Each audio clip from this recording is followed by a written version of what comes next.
bien, lo tuve que escribir al revés, así que a lo mejor no está muy prolijo. Bueno, les comento un poco. El autor que tenemos hoy es un escritor que viene de una familia de escritores.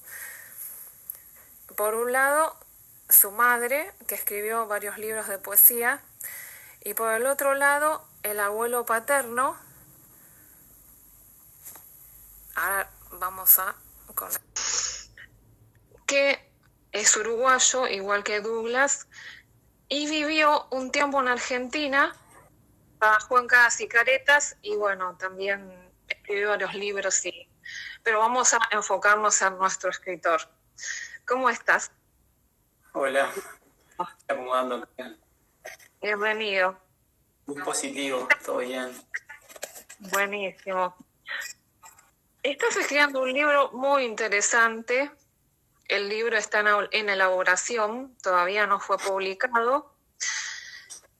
Y tiene un título muy interesante: Marihuana y espiritualidad. Cuando quisiste hacer este libro, ¿qué te llevó a escribirlo? Cuando quisiste hacer este libro, ¿qué te llevó a escribirlo?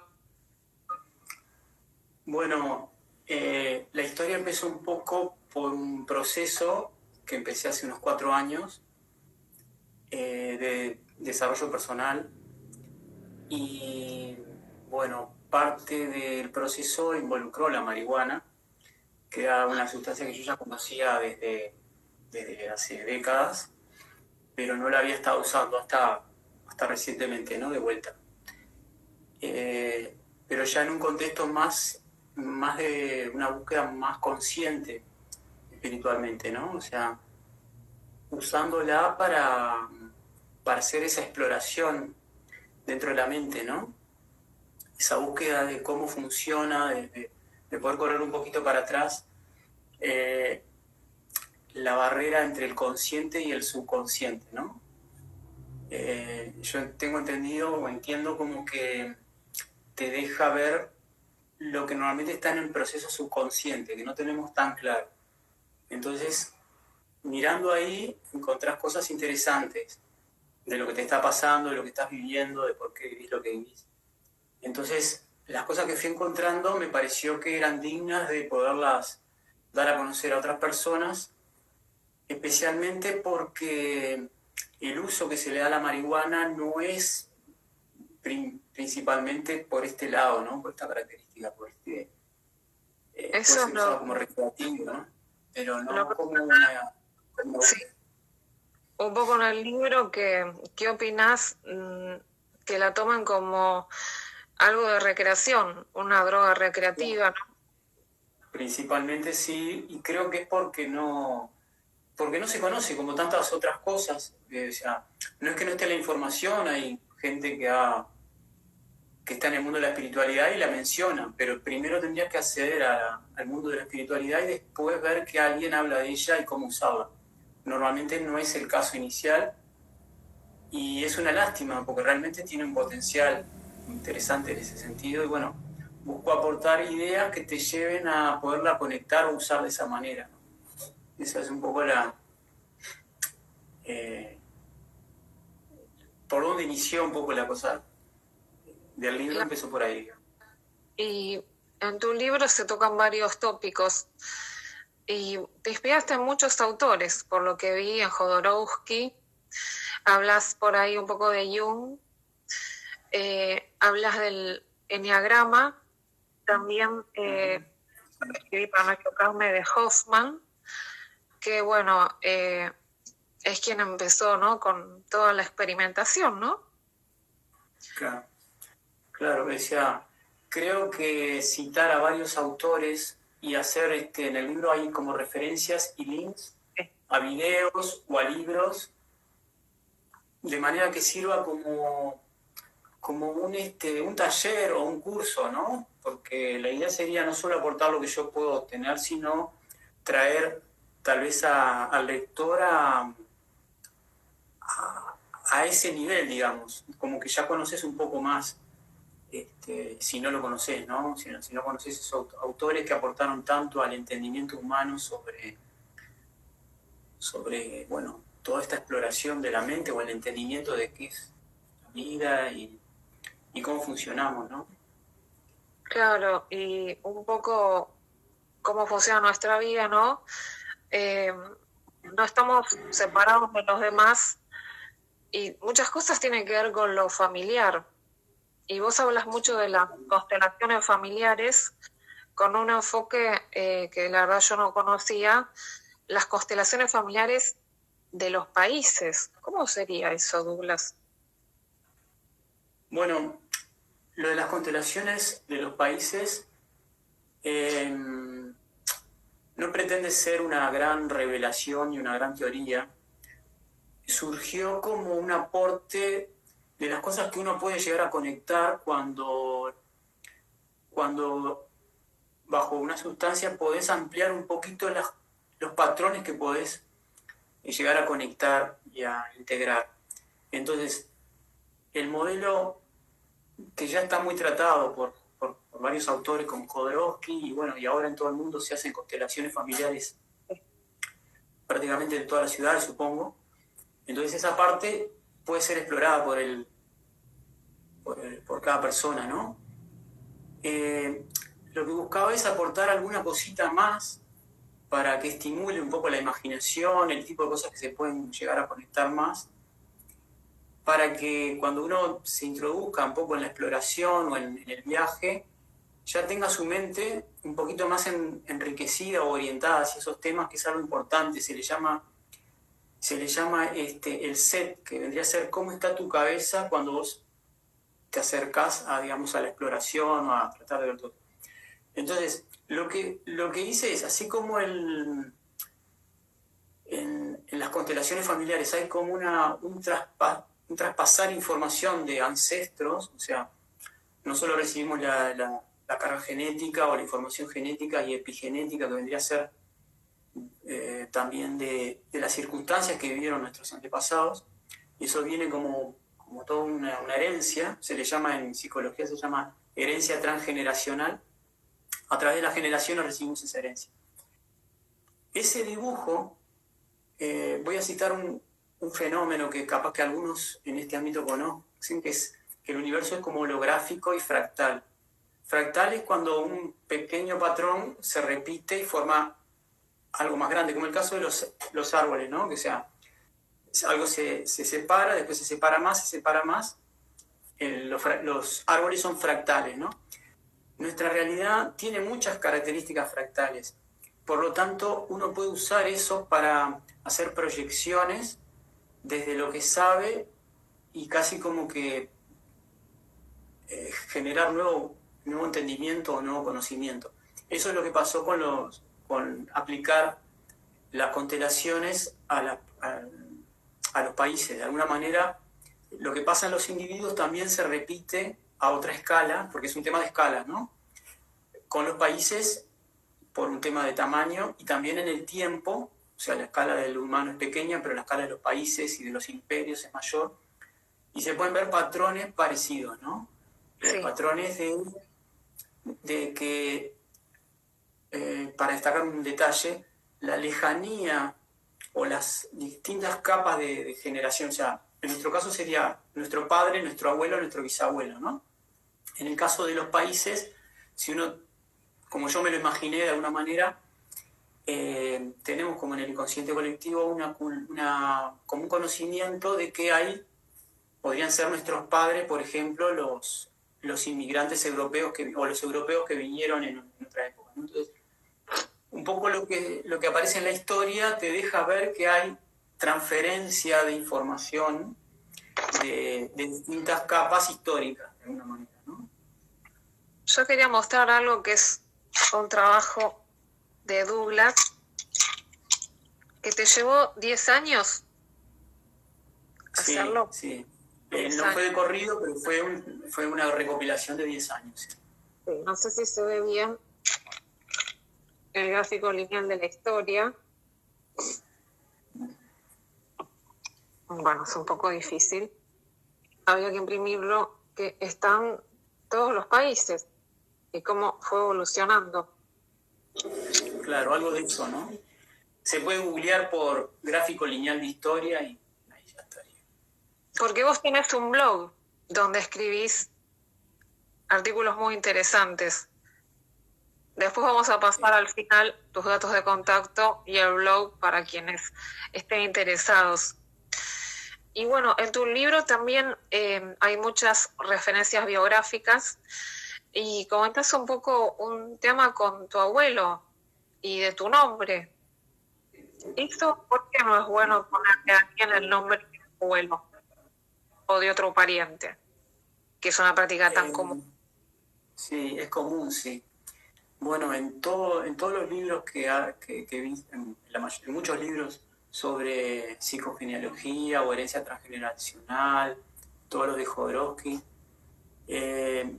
no se habla favorablemente sobre ponerle el nombre de un antepasado a alguien, porque le transferís una carga psíquica, una información, es como que la persona queda vinculada o referenciada a ese personaje, ¿no? Eso te quita libertad por ciertos años hasta que vos puedas, digamos, independizarte de esa influencia. Quizás yo ahora como lo puedo ver desde este lugar a donde llegué, quizás sea un proceso natural y normal. Voy a desarrollarlo un poquitito, si me permitís. Por supuesto. El tema es que vos recibís como herencia una cantidad de cosas, materiales, sociales, el idioma, un poco está la cultura, la clase social, una cantidad de cosas. También recibís un poco la impronta de quiénes fueron esos personajes detrás tuyo, digamos, o sea, un abuelo, por ejemplo, o un padre. El tema es que esa información puede dificultarte que vos te encuentres con quién sos vos realmente. Ese es un poco ese el problema, ¿no? O sea, por mucho tiempo puedes estar peleándote con una cantidad de cosas que no son necesariamente tuyas, que vienen de tu historia. Entonces, hay una parte del desarrollo personal que es separarse o diferenciarse qué es lo mío y qué es lo que viene de atrás. Y ese proceso se puede hacer un poco difícil si vos tenés el nombre de algún pariente, algún conocido, o lo que sea. Sí. Cuando alguien te está poniendo el nombre de alguien que conoce, ya de alguna manera te está vinculando a esa información. Y bueno, el proceso de separación tiene esas dificultades, ¿no? Acá hay una pregunta de alguien que interviene que pregunta, ¿habría una correlación entre la ley de sincronicidad de Jung con las constelaciones de los países, ya que el entrevistado hace mención al inconsciente? Pregunta. En cierta capa de observación que podemos llegar a tener, todo está vinculado. O sea, el tema es justamente que nosotros podamos llegar a extender nuestra forma de ver para captar el patrón que relaciona una información con otra. En el caso más extremo está todo absolutamente relacionado con nosotros mismos, con lo que somos, y con todo el resto del mundo.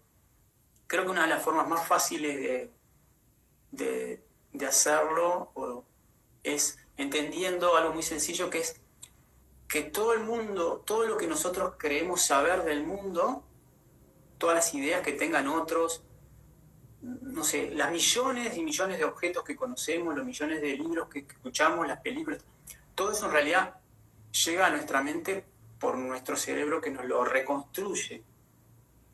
Por tanto, está toda esa información en nuestro cerebro. Y ese es un buen punto para mostrar que todo está sumamente conectado y por tanto hay mucha gente en cierto nivel espiritual que se da cuenta que somos una unidad, que todo lo existente es una unidad sin separaciones, ¿no? Desde ese punto, digamos, la sincronicidad está como presente en casi todo, ¿no? O sea, basta que uno pueda observar, pueda tener no sé cuál sería la palabra correcta, si una lucidez o sea que el ojo pueda enfocarse en el lugar adecuado para ver la conexión, ¿no? El tercer ojo, digamos, el que observa lo que se nos está presentando. Sí. Así se me ocurre un poco. que marcha. Interesante tu reflexión. Y me hace pensar un poco algo que yo leí en tu libro, ¿no? Que, bueno, vos decís, bueno, yo escribo esto, pero pareciera que estoy diciendo solamente esto, pero a cada uno le va a llegar de una manera de acuerdo a sus esquemas mentales. Sí, sí, totalmente. Estamos interpretando según el acervo, todo lo que traemos y según lo que hace nuestra mente, ¿no? Nuestro cerebro, nuestras redes neuronales, que lo explicas muy bien, que bueno, si nos contás un poco de eso. Sí. Cada información que nos llega, un libro, de lo que sea, en una capa nosotros podemos pensar que es algo que viene del exterior. Pero cómo nosotros lo leemos, y cómo lo observamos, y cómo lo juzgamos, cómo lo incorporamos, tiene que ver con nosotros, con cada uno, ¿no? Entonces es algo interesante poder leer un libro mirándose uno a sí mismo, a ver qué me produce cada cosa que voy leyendo o que voy recibiendo, ¿no? Ese es un elemento bastante importante del desarrollo personal, llegar a hacer esa autoobservación que está relacionado con la meditación. O sea, cuando uno medita busca eh, enfocarse en lo que me está pasando a mí, lo que estoy sintiendo, lo que estoy viendo, lo que está pasando por mi cabeza. Y cualquier cosa que nos llega del exterior, en esos estados podemos ver qué relación tiene con nosotros mismos. Puede que a veces sea un poco difícil de hacerlo. Bueno, los que meditan buscan que eso poder extenderlo al resto del día y poder estar en ese estado. Las sustancias enteógenas te dejan visualizar como fácilmente esos mecanismos, los puedes ver con más claridad, esas interrelaciones, y resulta más fácil, digamos, hacerlo, ¿no? Es como una forma de meditación, el viaje que se hace. Es como una forma ¿De meditación? ¿Cómo lo llamarías?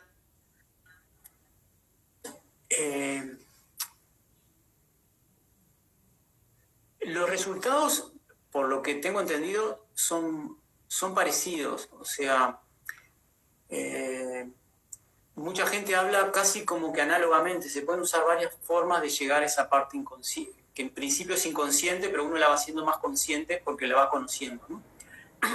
Puede ser hasta por la respiración. Hay un personaje que empezó usando sustancias y otras cosas, y cuando se prohibió en aquella época, él continuó haciendo esos ejercicios usando la respiración que le llaman holotrópica.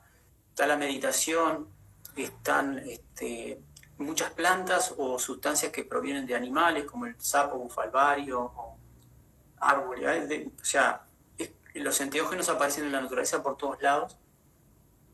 Inclusive hay gente que naturalmente puede tener, digamos, hasta sueños lúcidos, que también es como una forma de acceder a lo que tenemos adentro.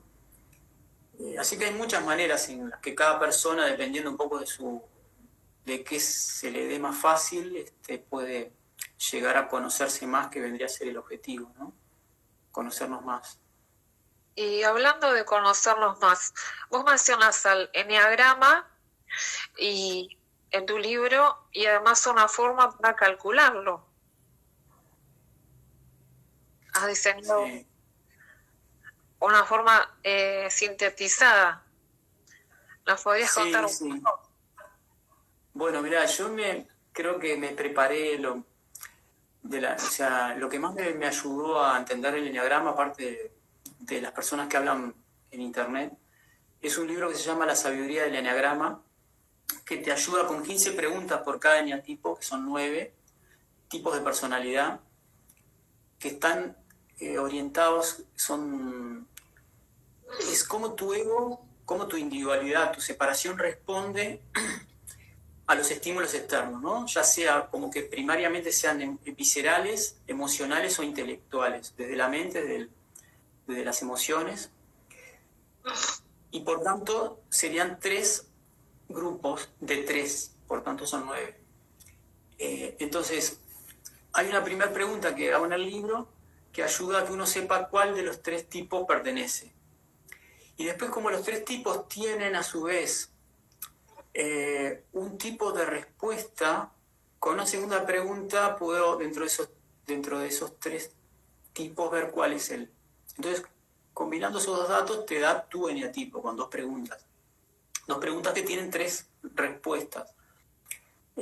Por eso es interesante porque como que rápidamente con 2 preguntas puedes por lo menos aproximarte, ¿no? No quiere decir que sea exacto, porque tendrías que asegurarte más de que sea tan así, ¿no? O sea, que sea el tuyo, pero te aproxima, ¿no? Sí, yo lo calculé y 5 sería. ¿Y vos qué número, cuál sería tu eneagrama? Bueno, el mío es el 4, que el 4 tiene unas características como de artista, ¿no? Lo clasifican como el artista. Persona que tiene un sentido estético, emocional, o sea, las emociones aparecen en primer lugar, ese tipo de. Claro. Y vos tenés algo de artista porque estamos viendo un cuadro que hiciste vos atrás tuyo. Sí. De un tigre. ¿Cómo empezaste con esto del arte? Porque lo descubriste un poco más tarde. ¿Cómo fue?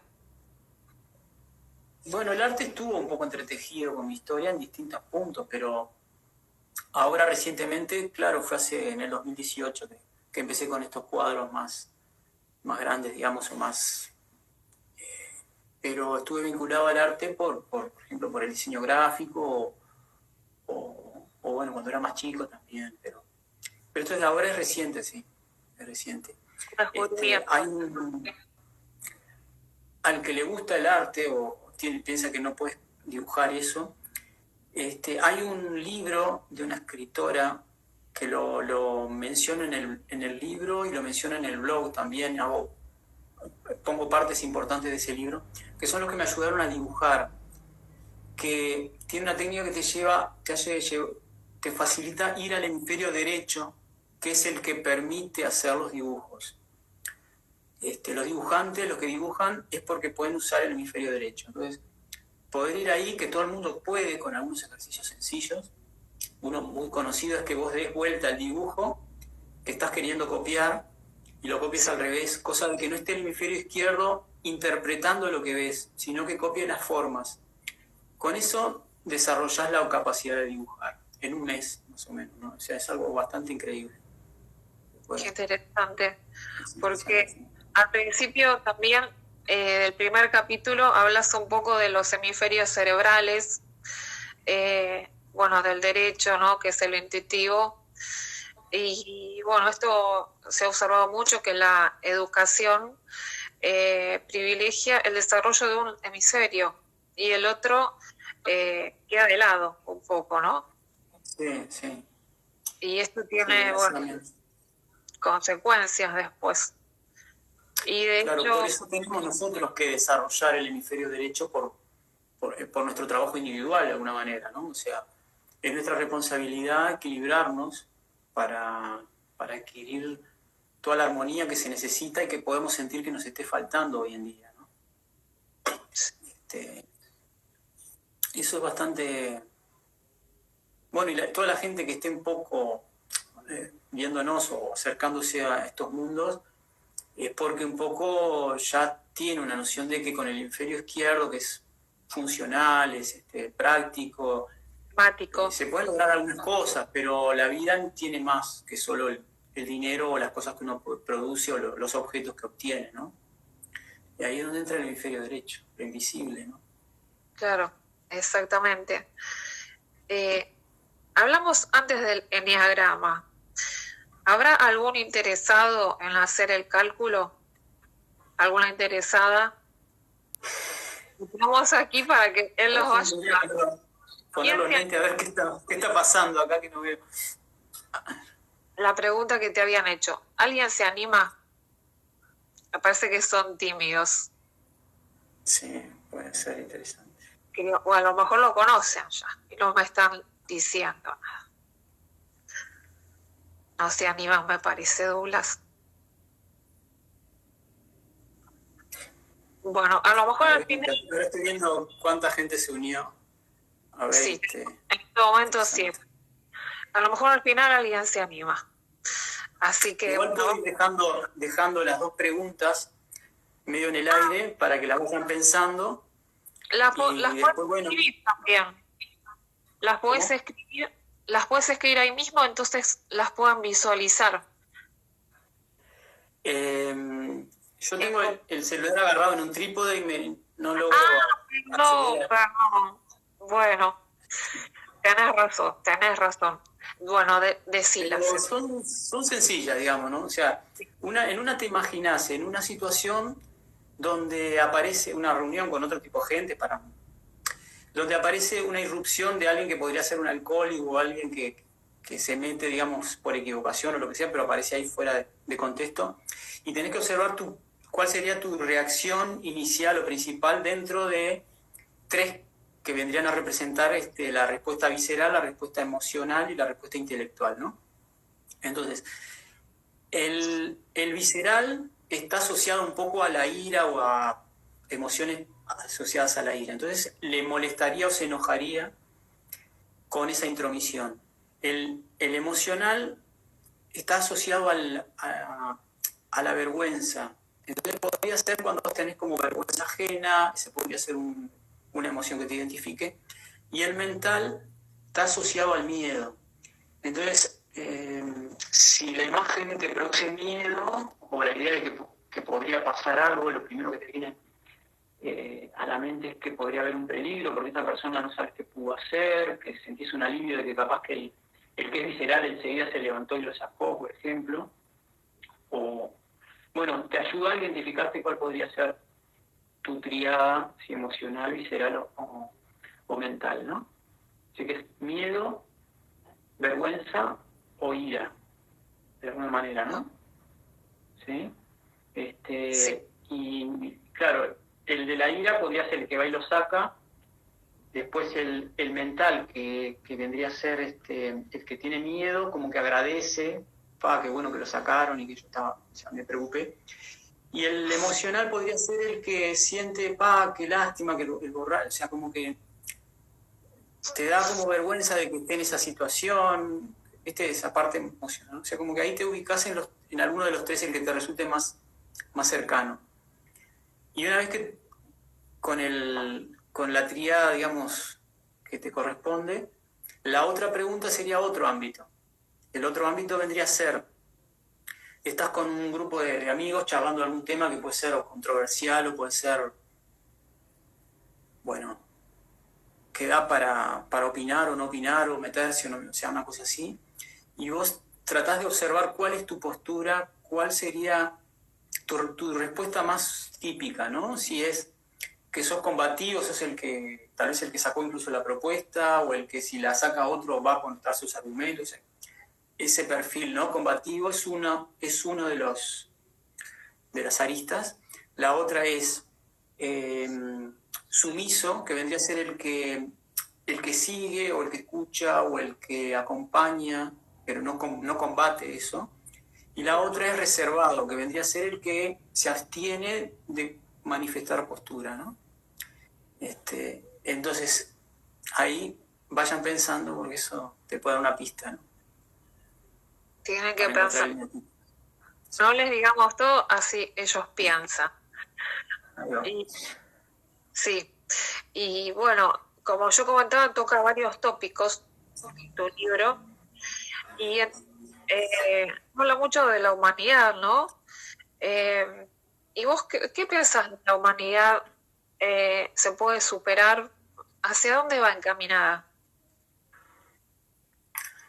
Bueno, esa opinión es tan subjetiva como cada persona, ¿no? Entonces, lo que yo fui descubriendo, que me parece que puede ser interesante compartir, es que dependiendo de qué posición esté cada uno, va a tener una respuesta distinta y va a vivir una respuesta distinta. Por ejemplo, en este momento hay lugares que son paradisíacos y hay lugares que son infernales. Y hay gente en esos lugares. Incluso dentro de la gente que podría estar en esos lugares físicos que tiene esas características, hay gente que puede estar experimentándolo como algo paradisíaco o como algo infernal debido un poco a su actitud. Entonces, mucho de lo que nosotros vemos y percibimos en el universo tiene que ver con cómo nosotros mismos somos.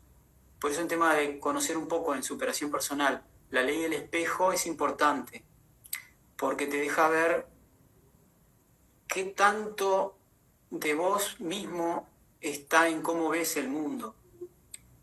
Por eso muchos de los que hablan de estas cosas dicen que, bueno, que cambies vos y va a cambiar el mundo. Y bueno, desde donde yo me manejo en varias capas, ¿no?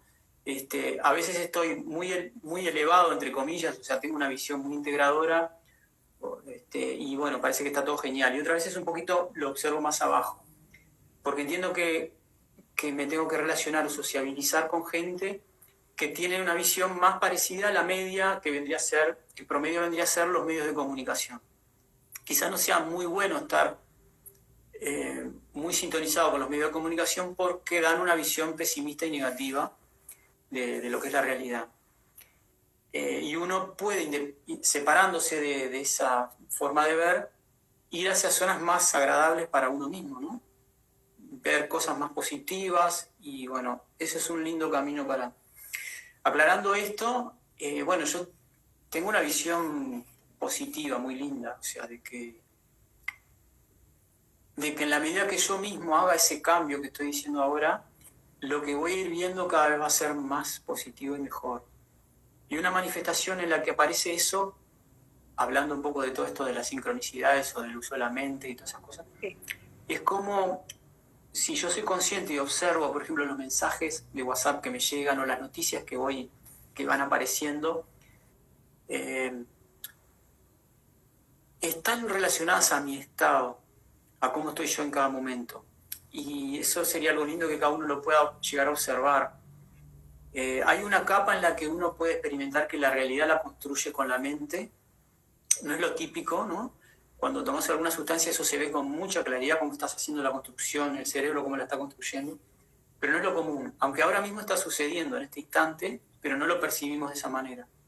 En los niveles o en las capas más bajas, podría decirse, pero también son las que promedian mucho de la información que accedemos, nos acercamos a lo que vendría a ser una especie de promedio con otras personas, ¿no?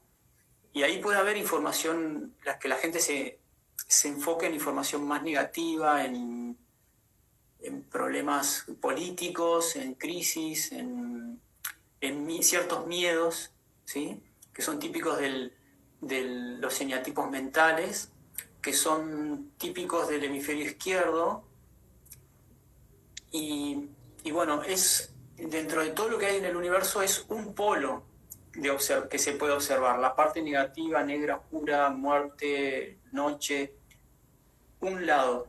Pero también tenemos que saber que existe el otro lado que también lo podemos observar. Y nuestra impresión de cómo es el mundo se compone de la suma de todas las observaciones que hagamos. Si observamos mucho las negativas que están, nuestra visión va a estar más como mirando a la parte oscura en un sentido amplio. O podemos girar y mirar la otra parte. En cierto momento del desarrollo personal creo que uno se quiere inclinar a mirar la parte positiva porque estamos saliendo de una visión muy negativa que podría ser las noticias y esas cosas. La cuarentena, hoy más que nunca, ¿no? Que Claro, es muy típico eso, ¿no? Ver el lado negativo a la cuarentena, la parte económica o la parte de salud. En el desarrollo personal después te vas a mirar la parte positiva de que la gente se está despertando, que están meditando más, que se puede ver mucho positivo para el otro lado. Y bueno, es bueno hacerlo para justamente practicar y ver los dos lados. Pero yo creo que llegado a cierto punto está bueno saber que va a estar todo, porque si vos mirás solo la parte positiva, puede estar el tema de que la parte negativa en algún momento te aparezca sin como algo imprevisto y desconocido. Entonces, abrir y ver que está todo ahí, bueno, obviamente sería lo ideal, porque todo el mundo exterior también está copiado en nuestro interior de alguna manera. Entonces, es por ahí mi visión de... La respuesta final sería que la visión es muy personal, cada persona va a crear un exterior según cómo sea su interior, va a observar ese exterior como sea su interior. Y en ese No sé si... interior que hablamos ahora de lo negativo y lo positivo, hablas mucho de la sombra de Jung, que él, bueno, Sí. profundizó este concepto, ¿no? Que está presente en todos. ¿Qué Sí, es sumamente hace importante. uno con la sombra? ¿Qué hacemos? Porque está. Bueno, la dificultad con la sombra es que es una información a la que no tenemos acceso ahora. Y un poco parte de las experiencias que tenemos en la vida son para que lleguemos a conocer o ver un poco de esa sombra. Si alguien no conoce el término y le gusta, es muy importante ese término, ¿no?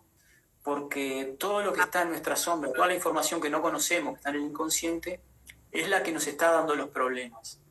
Entonces, en la medida que podamos conocer un poco más sobre la sombra, sobre todos esos mecanismos, nos vamos a ahorrar problemas. O sea, es como la diferencia entre caminar a oscuras y caminar con una lámpara prendida. Vamos a poder caminar entre los objetos sin golpearnos.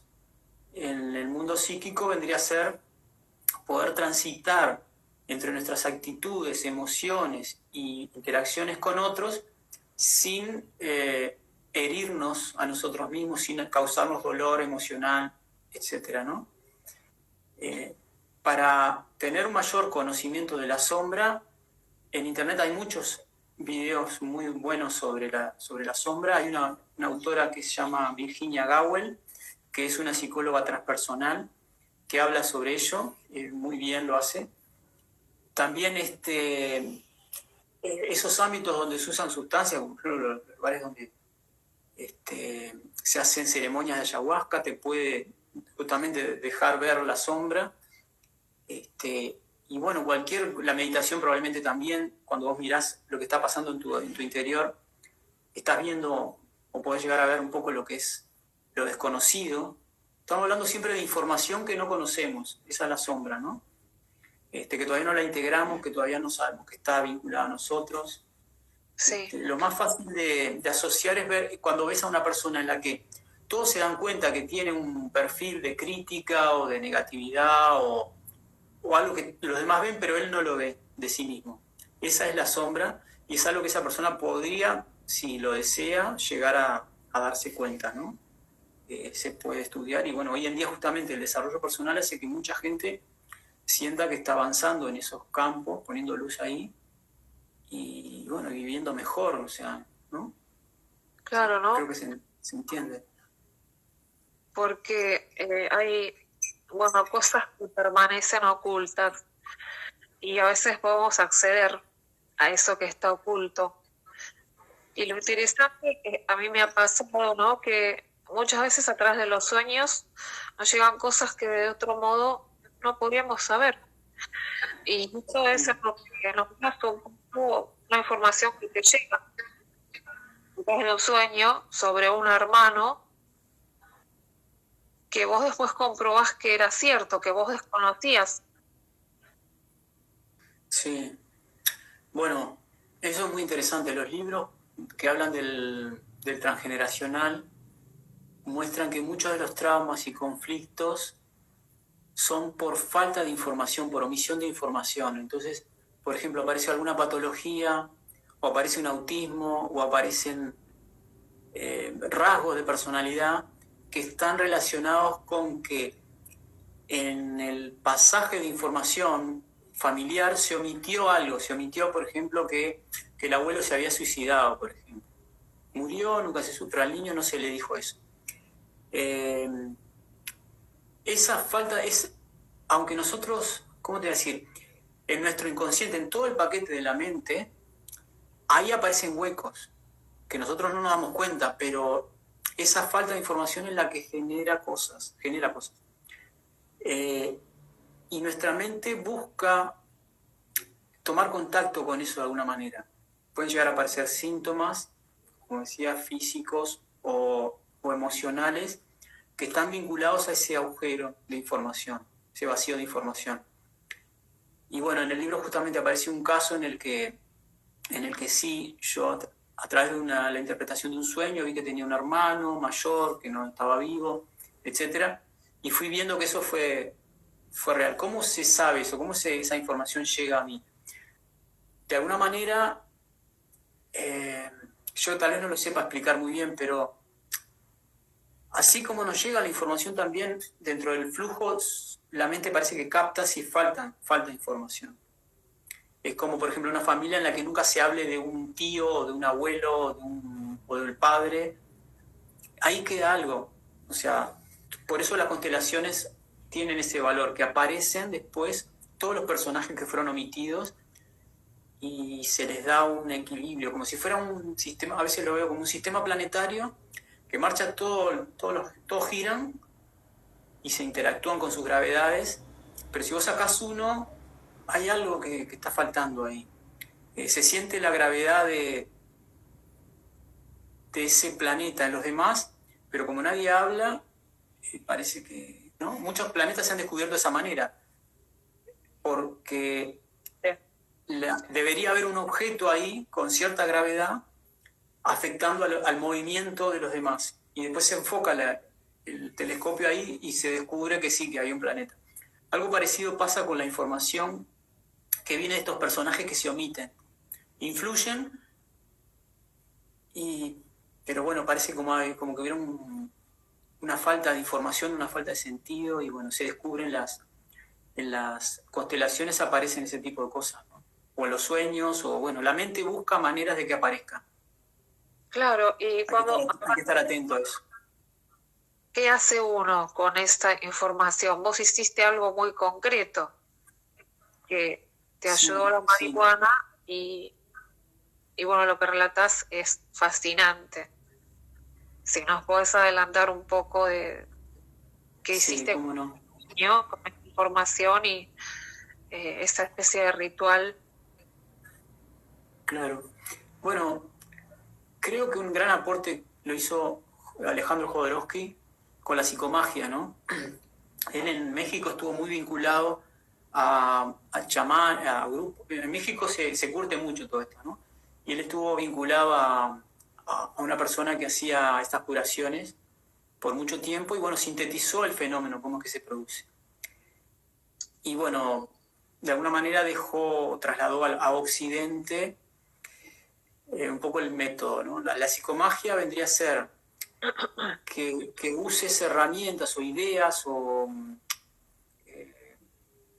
procedimientos físicos, como prender una vela o cualquiera de esas cosas que uno le asigna un poco de un valor, ¿no? El uso el valor psíquico que tiene la sangre o lo rojo, o varias cosas que inciden en nuestra mente, y uno puede desarrollar algunos procedimientos para como curarse o pensar que podría con eso terminar un ciclo, llenar un vacío de información, algo así.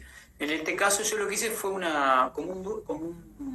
como si fuera una ceremonia de sepultura, o le di conclusión al proceso ese de ese hermano que estaba ahí y que no, bueno, que nunca nadie habló de él, le puse un nombre, de hecho en un momento dibujé una cara de alguien y pensé que podía ser él, entonces bueno, lo enterré de alguna manera, lo enterré, Claro. y bueno, hice como un duelo, claro, cerré un duelo, ¿no?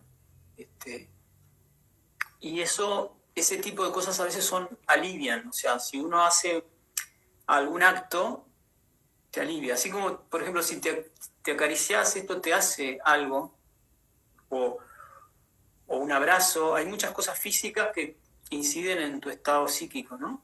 bueno, algunos actos también.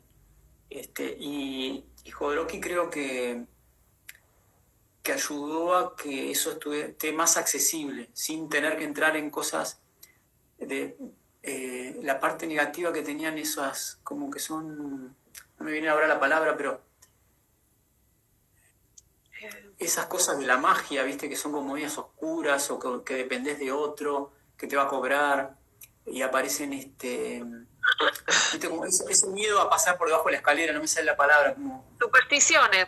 supersticiones, claro, le sacó la parte de supersticiones y lo hizo como más científico, de alguna manera, más accesible a nuestro hemisferio izquierdo, que es con el que estamos en nuestra sociedad occidental, ¿no? ¿Se entiende? Sí. Y bueno, se nota que has leído mucho a muchos autores. Y bueno, esta es una pregunta que le voy a hacer a todos los entrevistados que vengan aquí. Si nos contás cuál es tu libro favorito y qué libros o libros te marcaron, te dejaron una enseñanza que te guió durante toda tu vida. Sí. Bueno, mi abuelo a los 10 años me regaló Introducción a la Ciencia de Isaac Asimov. Es un libro grande, premiado y muy completo, la verdad, muy completo. Y fue el libro más importante, sin duda, porque me dejó ver el tamaño del universo, cómo se había descubierto, cuál era, la edad, lo que son los elementos químicos. Y bueno, de ahí cantidad de cosas, ¿no? Hasta biológicas. O sea, todo lo que se sabía de ciencia hasta el 75, en ese libro se profundizaba bastante. Me llevó un buen tiempo leerlo y sin duda me dejó toda la marca, digamos, de lo que es la cultura occidental científica, ¿no? Ese es por ahí es el libro sin duda más importante. Y después, bueno, en todo el estudio histórico y en cierto tramo de mi desarrollo espiritual, la Biblia también cumplió un papel importante porque la Biblia sirve como un conector de muchas cosas, ¿no? Especialmente de la historia y de cómo la humanidad, de muchas cosas de la humanidad, digamos. O sea, por eso el gráfico de historia y por eso, bueno, la cantidad de gráficos que hay sobre, por ejemplo, los reyes de Israel y bueno, de ahí se desprenden muchas cosas. O sea, la Biblia también fue muy importante. Vos mencionás un poco en el libro, bueno, que hay gente atea, gente que cree, pero decís que, bueno, que la Biblia está llena de profecías que se han cumplido. O sea, quien escribió la Biblia, hay algunas partes, bueno, a lo mejor no muy afortunadas, pero hay verdaderamente inspiración que viene no de una mera persona, ¿no? Inspiración divina en los textos sagrados. Uh-huh. Y Sí. también a través del viaje que se hace, también conectas con algo superior. ¿Cómo llamarías un poco, nombrarías a las sensaciones, lo que se siente, todo ese proceso interno que se da, que uno conecta con algo superior a uno, que se diluye el ego? Hablas de la disolución del ego, para los que no saben lo que sucede. Sí. Es un tema sumamente grande y que como te decía, dependiendo de distintas capas, lo que tendría que decir a cada capa sería un poco distinto sobre ese fenómeno, ¿no? Por ahí me voy a enfocar en lo que tengo más cercano en este momento, ¿no? La sensación más cercana. Nosotros, de alguna manera, como una partícula en el universo, como humanitos dentro de todo lo que nos rodea. Si nos imaginamos que una partícula de arena en la playa, por ejemplo, está colocada un poco en el lugar donde las fuerzas del resto de la playa la tienen colocada, por decirlo así. Tal vez vino el agua y va moviendo todo un conjunto de arena, todo entero, y esa partícula como que acompaña a todo lo demás, ¿no? Una forma de ver nuestra propia vida, la de todos, tiene algo que ver con eso. Por ejemplo, nosotros compartimos el mismo idioma, la misma época. En algunos casos, bueno, hay distintas capas, podemos estar en distintas capas sociales, pero la capa social es para toda la sociedad igual. Hay muchas cosas que tenemos en común con muchos, con todo lo demás. O sea, si bien somos individuales, tenemos muchísimo de parecido. Cuando uno va a esas zonas de la mente, digamos, la distinción no es tanta entre ser humano y ser humano. Ahora, por ejemplo, vos tenés esa cara y yo esta, y parece que somos distintos, vos sos de un sexo, yo de otro, parecemos muy distintos, pero a cierto nivel, por ser seres humanos que vivimos en esta misma época y en la misma latitud más o menos, una gran parte de la información que tiene que ver con cómo es la realidad la tenemos sumamente en común y estamos muy parecidos. Por eso podría ser como el granito de arena uno al lado del otro, más o menos. Capaz que tiene un colorcito distinto, pero es toda arena dentro de la playa, por ejemplo. Con esa ilustración, lo que pasa con las revelaciones, lo que pasa con Dios, lo que pasa con todo lo que podemos pensar al respecto, vendría a ser todo ese sistema funcionando. Y ese sistema funcionando nos trae o nos deja llegar información a nosotros también. Por tanto, a cierto nivel, vos podés darte cuenta que dentro de tu cabeza está como un espejo, una copia de toda esa información, y uno puede llegar a sentirse como profeta, o por lo menos como que entiende la información que profetizó alguien, o la profecía, etc. A niveles de dilución del ego muy grandes, podés llegar a ver que todo en realidad es una sola cosa y está muy vinculada con uno mismo.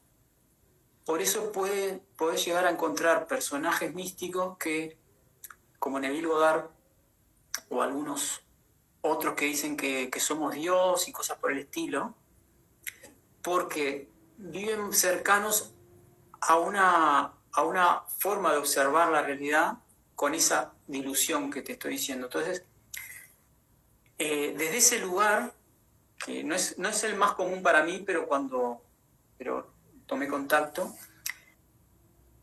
todos estamos involucrados con eso. O sea, cada uno de nosotros puede llegar a saber que, por ejemplo, voy a decir algo un poco exagerado y loco, como que nosotros mismos escribimos la Biblia. Nosotros fuimos los que escribimos la Biblia, porque todo es una masa unificada. No nosotros individualmente ahora en esta época, sino que toda la masa de la humanidad, todo es una única cosa de la que surgió la Biblia en distintos puntos, y todo eso impregna todo el tejido de todo lo que estamos haciendo nosotros. Solo que desde nuestra visión individual lo vemos como que fue algo que pasó hace muchísimo tiempo y no es nuestro. Pero está toda la masa de humanidad conectada y todo el resto del universo conectado. Entonces, con estas sustancias vos podés cambiar tu forma de ver todo eso y ver que es toda una única masa y ver qué tan relacionado están esa información contigo, al grado de que vos casi que podés percibir como que la creaste vos.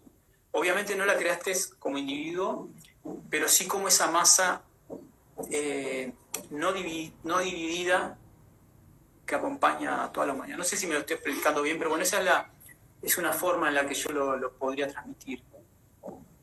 No sé cómo te llegó a vos o a todos los demás, pero... Un concepto complejo, ¿no? Que capaz que parece un poco loco. Pero es sumamente interesante. Y me estaba acordando que vos comentaste un poco esto de que estamos como, hay dos cosas, la individualidad y el estar conectado. Entonces, vos te sentís parte de un grupo, hay un grupo de pertenencia. Puede ser, por ejemplo, yo soy independiente, sos de Racing, sos de Boca, o sos de determinado partido político, pero por el otro lado, ¿qué te distingue? ¿Qué te diferencia? Y decís, bueno, acá estoy yo, no formo parte del grupo, estas son mis peculiaridades. Hablas un poquito de eso. ¿Crees que te hable de eso? Lo que sucede con eso es que por ahora digo muy en el aire, la persona que se considera separada se asigna etiquetas, pero esas etiquetas son volátiles, se pueden cambiar y en cierto grado uno puede llegar, por ejemplo, bueno, voy a citar, no es mi caso ahora, pero podés darte cuenta de que en realidad todo eso viene un poco del exterior. Viene del exterior, lo fuiste incorporando, son como programas y rutinas que están en tu mente y de alguna manera eso es el ego, ¿no? Es un personaje que fue como armado por todo lo que te moldeó externamente y si vos te identificás con eso, bueno, puedes tener toda una cantidad de características. A lo que llegó Buda es como al vacío, como que en realidad no, uno puede mirar desde ese punto toda la estructura que tiene pero en sí somos el observador nomás. Y nosotros, cuanto más libertad tengamos, más iluminación tengamos, nos podemos mover de ese lugar. O sea, podés cambiar una cantidad de cosas. Podés cambiar muchas de las etiquetas. Normalmente no lo hacemos porque, bueno, tal vez los grupos a los que nos queremos relacionar nos exigen o nos obligan o nos piden que tengamos esas etiquetas. Pero es una elección personal, podríamos deshacernos de cualquier etiqueta. Hoy hasta del sexo nos podemos deshacer. Puedes cambiar cualquier etiqueta, ¿no? El color del pelo, todo puedes cambiarlo. Y eso te da una idea de que somos, que no somos nada, o sea, entre que vos elegís el punto donde querés estar, entre estar muy etiquetado y ser muy sólido, muy dependiente de toda la estructura social, o irte muy en tu individualidad a hacer lo que quieras, ¿no? La perilla de dónde ponemos qué tan individual somos y por qué camino lo elegimos nosotros, ¿no? Cada uno. ¿No? Y te quería contar algo, que cuando empezaste a escribir, pensaste, hubo algún lector que decías, yo creo que le va a gustar a tal y tal persona, ya que hablamos de las individualidades, ¿no? ¿Vos pensaste a quién le podría llegar a gustar, qué público receptor de tu literatura? Sí, bueno, supongo que toda la gente que está un poco en el desarrollo personal podría apreciarlo. Al poner referencias a otras publicaciones también podría servir como para que en principio no entendiera, pudiera irse conectando y enganchando. Y yo de alguna manera voy como dando pinceladas de por dónde me fui moviendo yo estos años, y se va a ver en el libro como una evolución, como una especie de evolución, ¿no? O sea, hay ideas que fui desarrollando.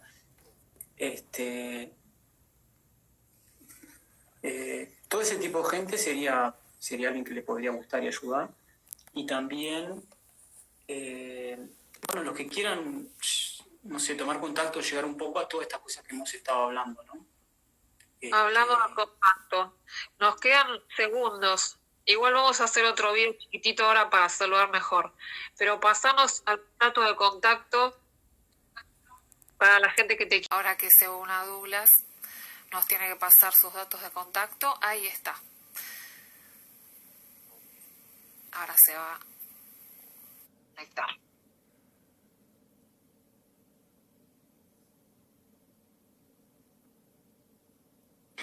Bueno, muy bien. Buenísimo. No, había visto una pregunta sobre la sombra y el consciente, y decirle que sí, que es la información que no conocemos. ¿Sí? Y después, bueno, datos de contacto podría ser el blog, por ejemplo, que es universaldata.blogspot.com. Universal Data es el nombre, digamos, de cómo toda la información, los datos se conectan universalmente. Y Blogspot es el blog de Google, el blog que provee Google. Una forma de llegar ahí podría ser a través de la pregunta a Google de el gráfico lineal de historia, ¿viste? Sí. Pones eso y te sale, digamos, la fotito. O por ejemplo, marihuana y espiritualidad en Uruguay, podría ser también, que te lleva al primer capítulo del blog, del libro, por ejemplo, ¿no? Sí, y tenés muchos artículos también publicados. Sí, hay cosas que consideré que eran importantes, las fui poniendo ahí, o libros incluso y cosas de esas. Está lo esto que hablamos sobre el poder aprender a dibujar, por ejemplo. Bueno, cosas que consideré útiles, ¿no? Que en este proceso las fui poniendo ahí. Y dijiste que había una pregunta, yo no la llegué a ver, ¿vos la llegaste a leer? Sí, vi esa de que preguntaban sobre la sombra, si era falta de información. Y bueno, la respuesta es que sí, que sí. Y uno tiene que acercarse o profundizar en esa información con todas estas herramientas para poder conocer. Y esa es una forma de progresar, ¿no? De conocer por la respiración holotrópica, por la meditación, por el uso de algún enteógeno. Todos son métodos válidos, ¿no? Bueno, ¿quedó alguna otra pregunta para responder? Yo no, acá se perdió, en el chat se perdió ahora si había algo más. Yo no me pude concentrar mucho porque, viste, estaba el celular lejos y Sí, yo por experiencia lo que sé que yo como entrevistadora veo algunas cosas, pero el entrevistado ve preguntas que yo no veo. Entonces no puedo leerlas. Sí, es una lástima, creo que capaz que en otras ocasiones uno puede estar más atento. Esta es la primer vivo y apenas uno puede captar, ¿no? Todo lo que está pasando, ¿no? Exactamente. Pero bueno, creo que fue interesante poder transmitir todo. No tuvo desperdicio. Así que bueno, gracias a todos los que participaron, gracias a vos, no tuvo desperdicio. Y bueno, nos despedimos. Y el lunes a las 5 tenemos, no voy a decir de qué se trata, pero un especial del 25 de mayo. Así que, bueno, gracias a todos y gracias especialmente a vos. Así que gracias a vos por todo este trabajo. Un abrazo. Abrazo. Beso.